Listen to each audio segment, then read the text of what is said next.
Hey guys, welcome back to my campfire. I have two awesome stories to share with you tonight.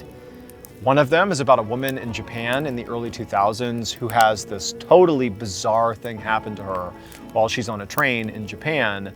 And the reason we know about it is because she documented what happened to her in real time on social media. Very bizarre. And the second story I'm going to share with you is about this really creepy creature that apparently lives up in the mountains of northern Thailand. And there's this really just horrible encounter that this whole village had with it that, has sort of become a legend over time. And apparently this is not an isolated instance, that out in northern Thailand, this is a thing. It's very creepy. But before we get into tonight's two stories, if you're a fan of the strange, dark, and mysterious delivered in story format, then you've come to the right campfire, because that's all we do. And we upload 2, 3, even 4 times every week. So, if that's of interest to you, please sneak into the Like Button's house and go to their DVD collection and go ahead and pull all the cases out, remove the actual disc, close the cases, and put them all back. Also, please subscribe to our channel and turn on all notifications so you don't miss any of our weekly uploads. Okay, let's get into tonight's stories.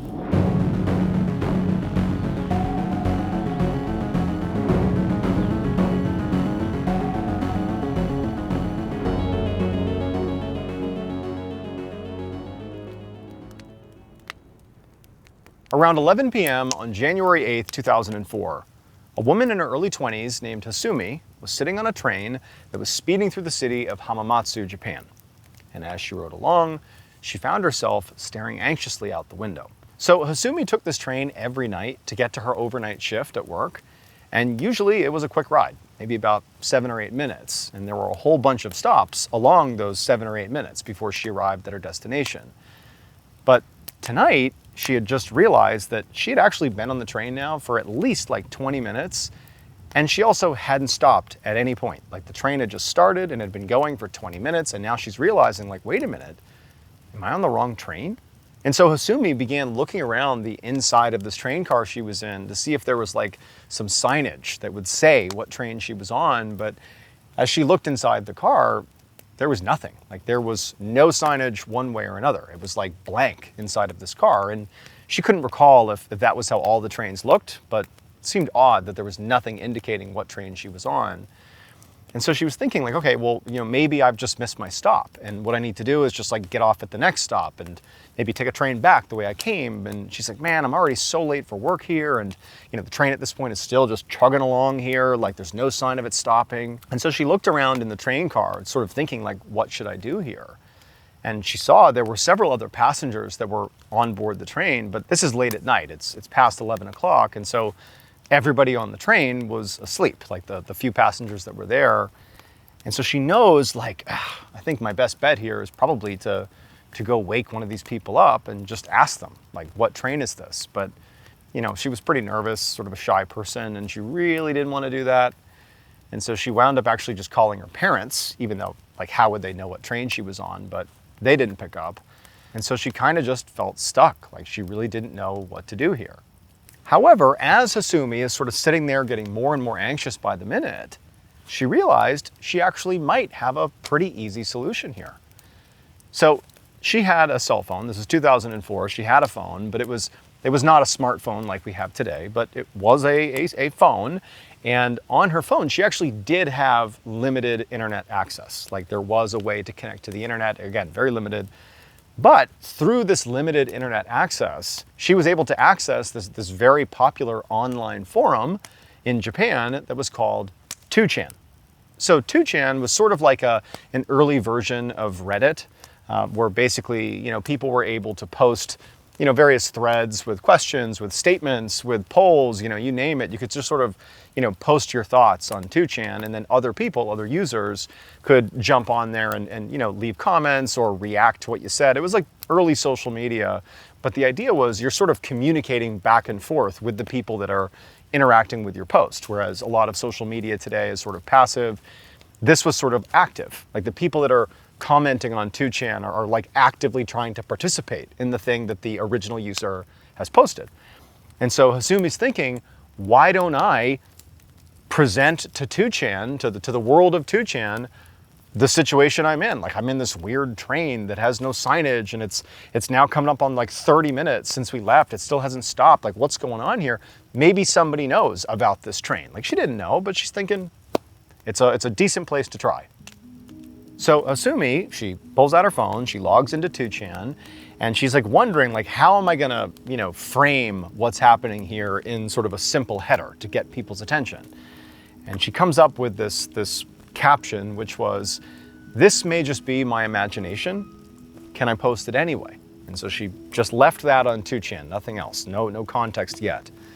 And pretty quickly, one other or a couple other 2chan users noticed it and reacted to it. They said, yeah, please share what's going on with you. And so, sitting there on the train that still is just charging along here, showing no sign of stopping, Asumi, detailed what was happening and basically asked the internet to be like, what do you think's going on? What do I do? And so initially, a lot of the comments were just like trying to sort of better understand like exactly what train she had gotten onto, at least as she understood it. And like other people were also trying to say like, well, did you look out the window yet? Like, basic stuff.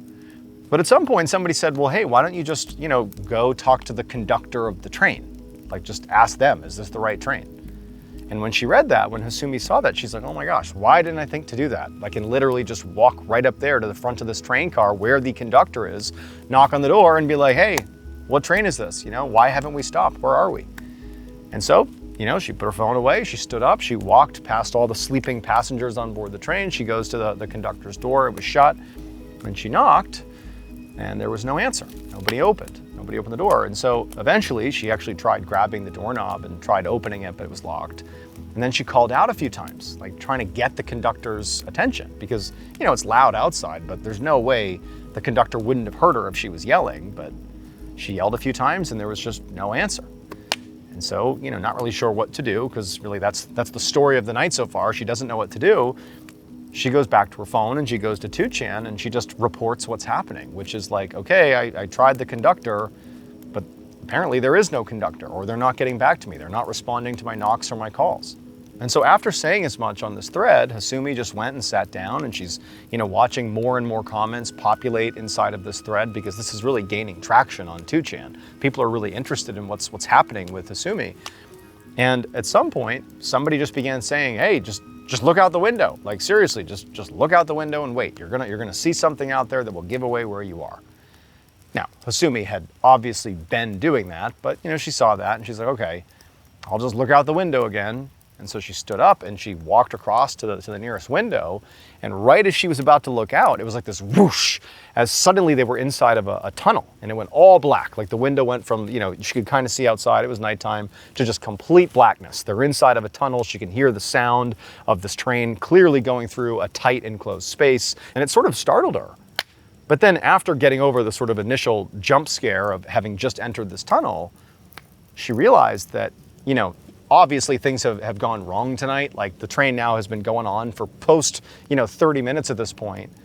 But she knows on her commute to work, at no point did she ever go through a tunnel.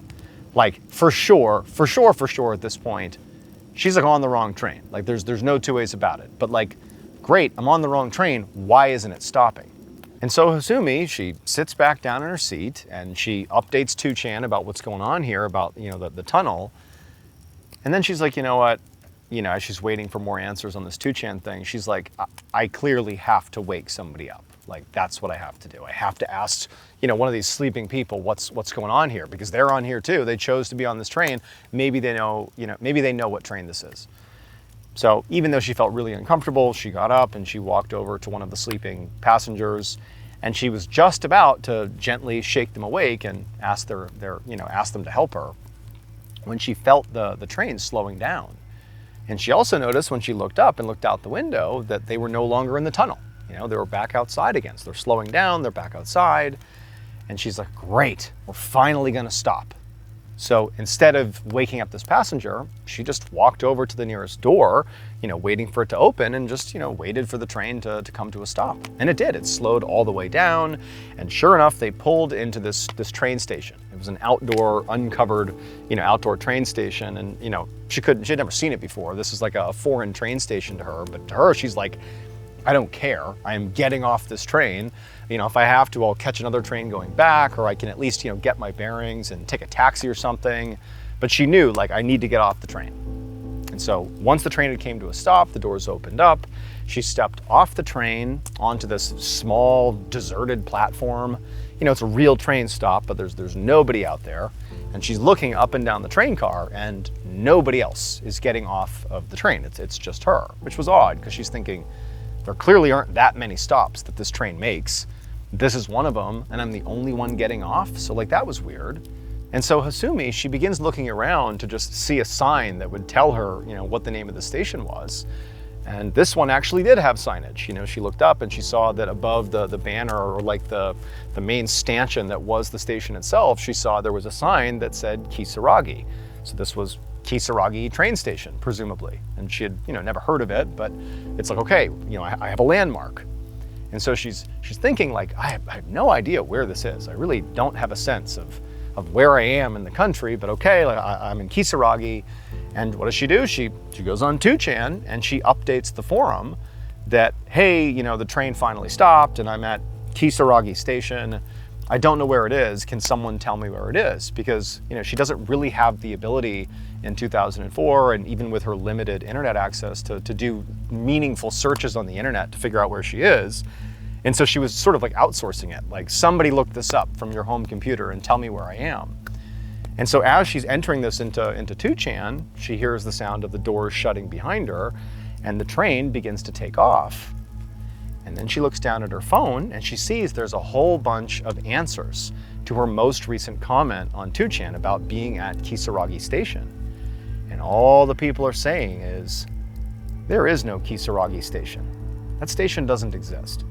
As soon as she saw that, it was like dread came pouring over her. This whole night has been horrible. And even though the train has slowly begun to pull away, she turned and began running down the platform, yelling for them to stop, like banging on the side of the train, like, don't go anywhere, let me back on. But the train didn't stop, and it just drove off into the night. And so after Hasumi has watched her train disappear, she's left on this dark platform. There's nobody there. There's barely any lights anywhere. And she's terrified. And so what does she do? She pulls her phone out, she goes back to the 2chan thread, and she's hoping that somebody's gonna tell her that, of course, Kisaragi station is real. Of course, like, there's reasons behind why she got dropped off here. Like, this is fine.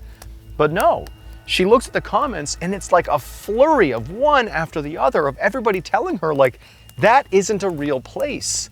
People are saying they've looked at train schedules, that their family works for the train line, and they've heard of all the stations. They've never heard of that one. Like, it's one after the other of people saying, you didn't go to Kisaragi station. That's not real. Like, we don't know where you are. This isn't real.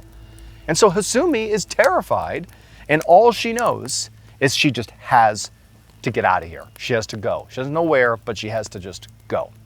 At the same time this was happening to Hasumi, in the bedroom of an apartment about 20 miles away from the station where Hasumi had first gotten onto the train, a young man named Yuhi was sitting at his computer, frantically refreshing a 2chan page where Hasumi had posted her story.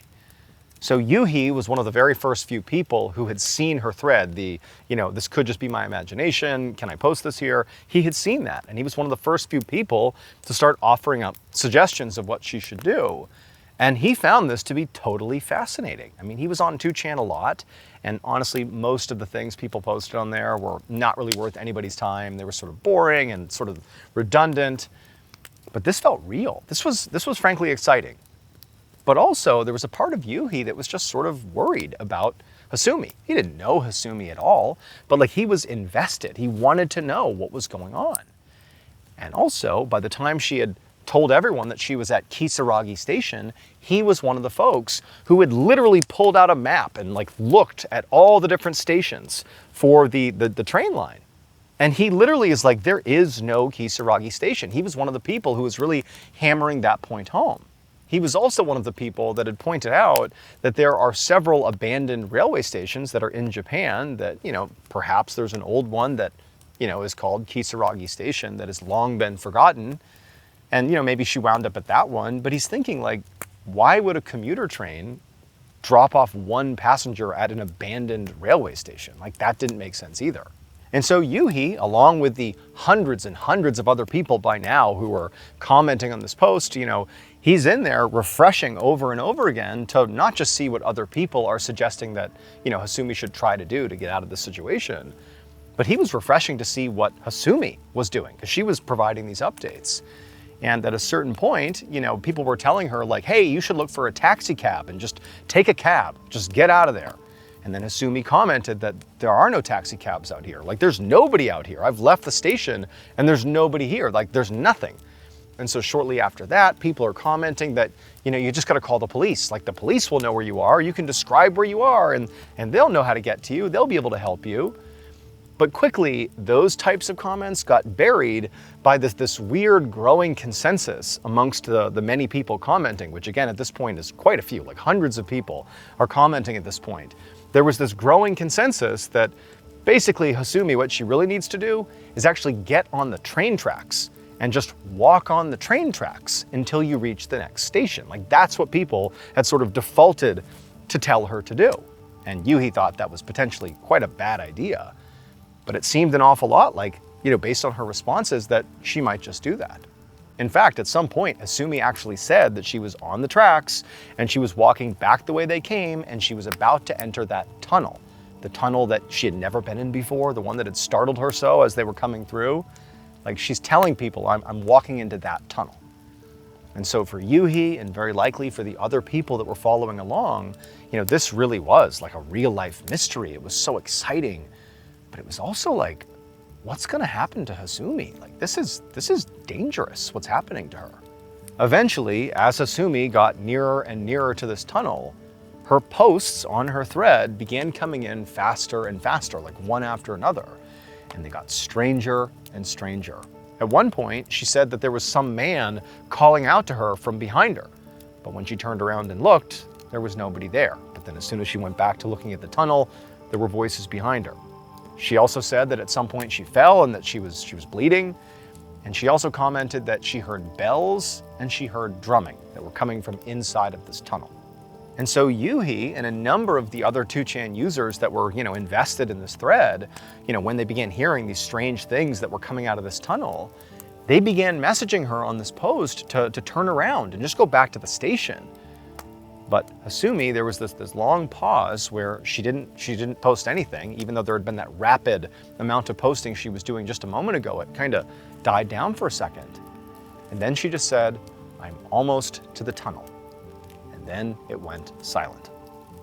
And so Yuhi waited breathlessly at his keyboard for a very long time until finally Hasumi posted again. And she said that she had successfully made it through this very strange tunnel. She had made it out to the other side, and actually she had found someone who was willing to help her, and that she was going to get into his car and he was going to take her to the next station. However, her situation still didn't sound good. She wrote, my battery's almost run out. Things are getting strange. And then she said, I'm going to make this my last post for now. And then, nothing. There were no more posts from Hasumi. This was around 4 a.m. when she made her last post, which is almost 4 hours from when she made that first post. But she was just gone. In the minutes following Hasumi's final message on 2chan, people all over Japan began calling the police and also representatives at the railway company who ran the train that Hasumi claimed to have been on. They wanted someone to go out and make sure Hasumi was okay. They told the police and they told the railway folks to go to Kisaragi Station, like, go there, she's there, go find her. But everybody said the same thing. Where's Kisaragi Station? What are you talking about? And so ultimately, even though you had like hundreds of people all over the country that were like aware in real time of this girl who was in peril potentially, but nobody can help her. They don't know where she is. They don't know what Kisaragi Station is. And so nobody ever found her. Like, she was just gone. That was it. And so over the next several weeks and months after her disappearance, everybody from 2chan users to the media to, authorities, they were investigating those posts that she had made on 2chan, trying to figure out, like, really, who is this girl and where had she come from and where had she gone? And so over time, people began to say that, well, then clearly what's happened here is this was a hoax. There is no Hasumi. This was all made up. It was a great fan fiction. and most people accepted that. Except there was a problem. Hasumi was not the last person to experience something like that in Japan. In the years since, at least 7 other people have reported getting on seemingly normal trains and either going past or stopping at a mysterious station where they either find a deserted platform or they encounter bizarre sounds or totally unsettling people. Today, Hasumi's story and all the other accounts of mysterious happenings on Japanese railways are still analyzed and picked apart all across social media and in the news. And people, especially in Japan, remain terrified that this might happen to them every time they board one of those trains. So much so that actually someone developed an actual set of rules for surviving kisaragi or similar deserted mysterious stations in Japan. And these rules were circulated online. And among these rules include you should never respond to anyone who speaks to you, you should avoid going through tunnels, and never exit your train at one of those stations that do not appear on any official maps.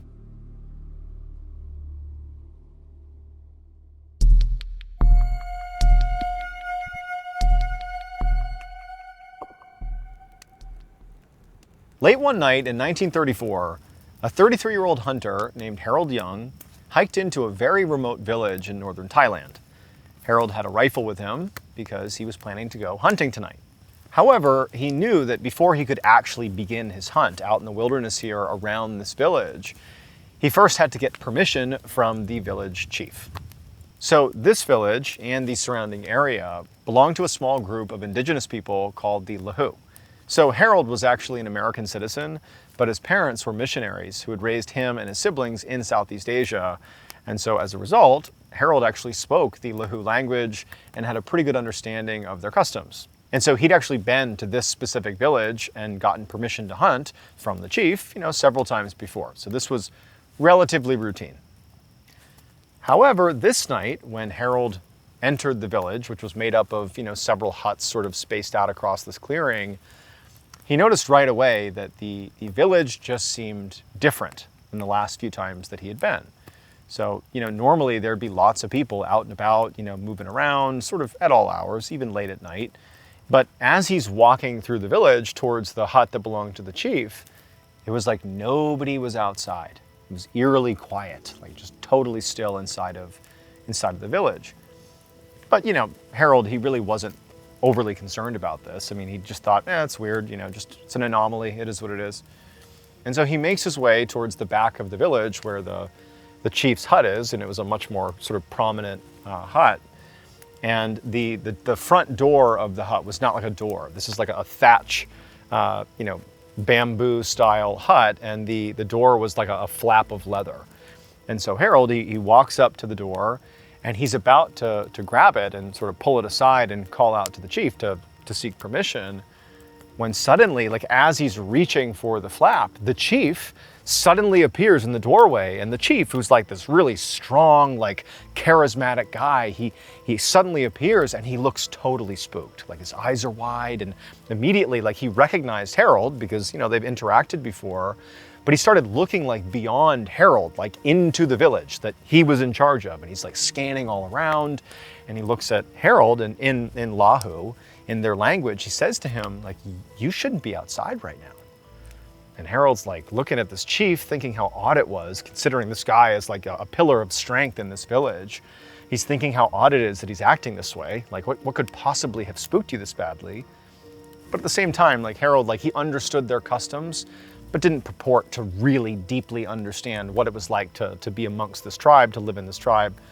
And so he, again, just sort of wrote off the strangeness. And he's like, oh, hey, I'm just here to go hunting. And I was hoping to get your approval to go hunting on the outskirts of the village. Am I okay to do that? And he sort of held up his rifle, saying, hey, can I go out there and do it? I'm trying to get your approval. But the chief, like, he's not really listening to Harold. He's still sort of looking beyond him. And it was pretty clear to Harold that, like, this is going to be a difficult conversation to have. Something's going on here. And Harold, he was about to, like, double down and be like, hey, chief, like, can I do this or not? And he's like about to ask again when suddenly there's this blood-curdling scream, a woman's scream coming from somewhere on the other side of the village. Like it's coming from one of the other huts on the other side of the village. And Harold instinctively, he's got his rifle, he's a hunter, he's like, I'm gonna go over there and make sure she's okay. And so he turns and he starts running through the village, having no idea what he's gonna find over there. He's sort of starting to put together like how weird this whole night has been. And he's running through the village like, what's going on? The scream is sort of stopped, but he could tell roughly where it was coming from. He's running in this direction and he's about to be like in sight of the window that looked into the hut where he believes the screaming had come from, and right as he's about to peek his head around, he feels a hand grab him on the shoulder. And it startles Harold, and he whips around, and it's the chief. And the chief, he's still like totally spooked. It's like he hasn't changed his demeanor. He's still just totally on edge. It was almost like the scream didn't even change anything. Like this was almost expected in some ways. And he grabs Harold and he looks at him, and he just says to him almost in a whisper, "Be careful and be quiet." And then he kind of stepped back and almost like pushed Harold to go look inside of the hut. And so Harold is now like genuinely spooked. Like he has no sense of what he's gonna see inside of this hut. But like the screaming has stopped, but there's some sort of rustling sound coming from inside of the hut. And he's about to see what it is. And so Harold, with his rifle up, he's like totally spooked at this point himself. And he starts walking slowly to look in the window of this hut. And now at this point, the screaming has stopped, but there's clearly like rustling noises coming from inside of this hut. Something is in there. And so he walks closer and closer. He's got his rifle up and he peers into the hut. And he sees there's this figure sort of perched on the ground. And its back is to Harold. It's like this human-looking figure, but it's covered in fur. It's this dark figure that's like crouched down on the ground, and it's moving around like it's got something in front of it. And Harold, like he doesn't even know what he's looking at. He realizes there is a woman underneath this thing, this creature. This woman is lying on the ground, and she's obviously dead. She's lifeless. She's limp. And as he's staring and his eyes are adjusting to the inside of this hut, he sees there's blood all over the hut. And this creature, it begins to stand up. It was basically crouched over this woman. It stands up, and it's this huge, like humanoid creature covered in fur. Its back is still to Harold. And Harold, he's got his rifle up, but he doesn't even know what he's looking at. And then suddenly this thing, it whips around and it looks right at Harold and starts running towards him on its two legs. And Harold reflexively fires a shot and hits it square in the chest. This thing screams out, it's howling, shrieking, a sound he had never heard before, and it falls to the ground, but then it doesn't die. It just whips around, and on all fours, it gallops its way out the back door of the hut, out into the jungle. And so Harold and the chief, they just take off running after this thing, this animal, this creature. They just take off into the wilderness, like trying to track it down, because clearly, like, it must have been wounded, but it isn't dead. It's run off somewhere. And so they're running into the forest. It's dark out, they're running around, but they can clearly see it's going to be really hard to track this thing without light and also without backup. And so the two of them, they're like looking at each other like, oh my goodness.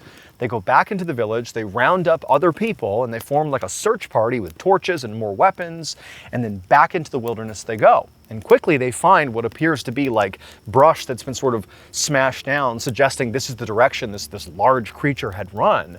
And they follow it into the wilderness. And for hours, they're just following what they think is the trail that's gonna bring them to this thing. And the whole time, like Harold's thinking, I'm a good shot. I know I hit this thing square in the chest. Like I hit it in the heart. Like there's no way it lived. I mean, I know I hit it, but like, where is it? Where did it go? Like what even happened? And so for hours they're searching and they can't find it. And ultimately Harold, he's sort of telling himself and telling the chief and others, like, it's gotta be dead. Like whatever it is, it's gotta be dead. We can't find it, but I'm sure there's no threat now. And so they go back to the village.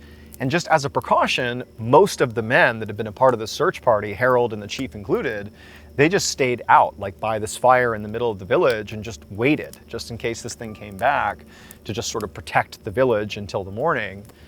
And then eventually, the sun came up, there was light again, and suddenly, like the atmosphere in the village, although, this is quite tragic what's happened, that woman was mauled to death by whatever this was, but it was clear the creature was gone. But now that it's light out, like Harold, he was really curious what happened to this thing. Like, he wanted to see what it was. He wanted to confirm that it was dead. And so he, now with the sun up, he walked out in the direction of where that thing had bolted the night before. And as he began following the same trail he had followed the night before, he noticed something. There was a small blood trail that he hadn't seen the night before. Like, there was just no way they could have seen it with their torches. There wasn't enough blood. But now he can see it. And so Harold's like, shoot, I'm gonna see where this goes. I'm gonna find this thing and confirm that it's really dead and figure out what it was. And so he starts following this blood trail, which at first appears to be right in step with the same trail they had been following the night before. But at some point, the blood trail kind of deviated and cut off to the right, where the brush trail, or what they thought was the brush trail, the beaten down brush, sort of continued off into the distance.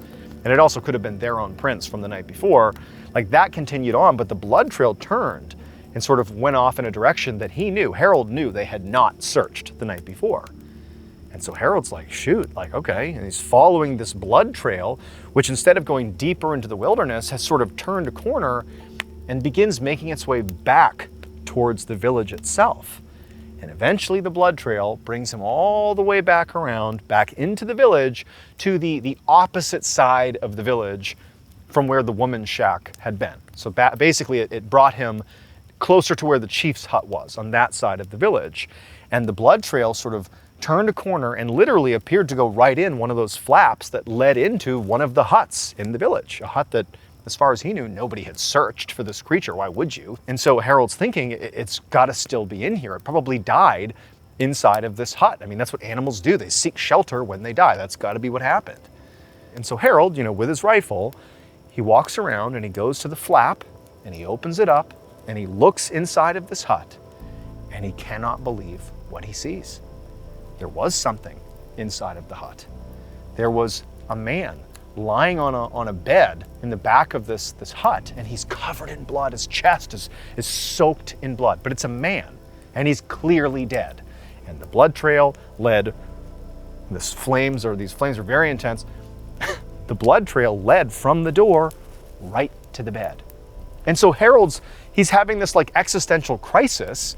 Suddenly he realizes that wasn't an animal, it was a man last night. I shot and apparently killed a man. And so Harold, he goes and gets the chief and he explains how he had found this blood trail. It led him back around. It went to this hut and inside is this man. Clearly there was no animal. It was just this man. He's the one who did this. But Harold's like having this crisis here that he's killed someone. He's killed a person. But the chief, as soon as he walked in and he saw what Harold was showing him, he just put his hand on Harold and he was like, don't worry about it. That's not really a man. So the chief explained to Harold that in their culture, they have this thing called the taw.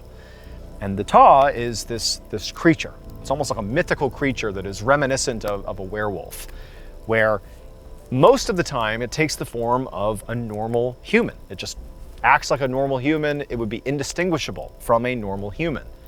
But periodically and sort of without warning, evil forces can overtake the taw and it will transform into this hideous, violent, furry, big creature that's, again, sort of like a werewolf, if you will, that then feeds on human flesh.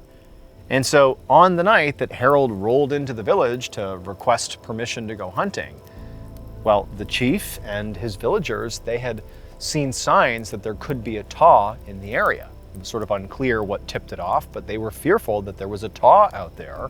And that's why they were all basically hiding indoors. That's why they were so scared when Harold arrived. And the chief couldn't believe that he was out and about at such a dangerous time. And then, obviously the attack happened and that was the taw.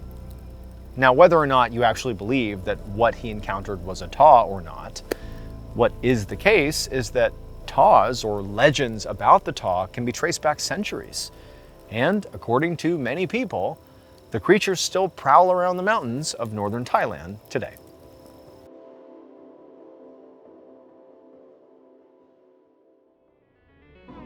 All right, thank you all so much for joining me tonight at the campfire.